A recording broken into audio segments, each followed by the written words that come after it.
अजित पवारांनी रात्री उशिरा मुख्यमंत्री फडणवीसांची भेट घेतली। माणिकराव कोकाटे आणि नवाब मलिक प्रकरणावर चर्चा, तर कोकाटेंच्या राजीनाम्यावर फडणवीस ठाम, सूत्रांची माहिती।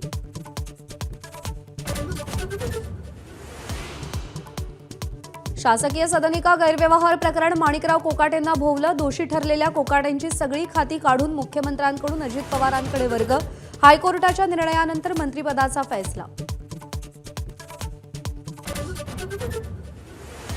कोकाटे संकटात सापडल्यानं धनंजय मुंडेंच्या मंत्रिमंडळातील कमबॅकची जोरदार चर्चा।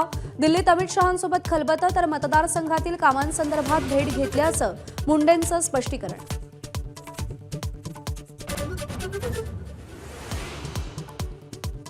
महायुतीतील 3 आमदारांना हायकोर्टाचा दणका। सदनिका गैरव्यवहारात कोकाटे दोषी। पोलिसांना शिवीगाळ केल्यानं आमदार कारेमोरेंना 2 वर्षांची शिक्षा, तर सार्वजनिक निधीच्या गैरवापराच्या आरोपात आमदार कुडाळकरांवरही गुन्हा।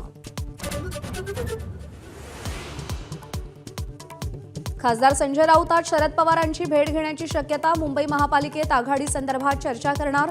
शरद पवार मुंबईत महाविकास आघाडीला सोडून ठाकरे बंधूंसोबत जाण्याची शक्यता।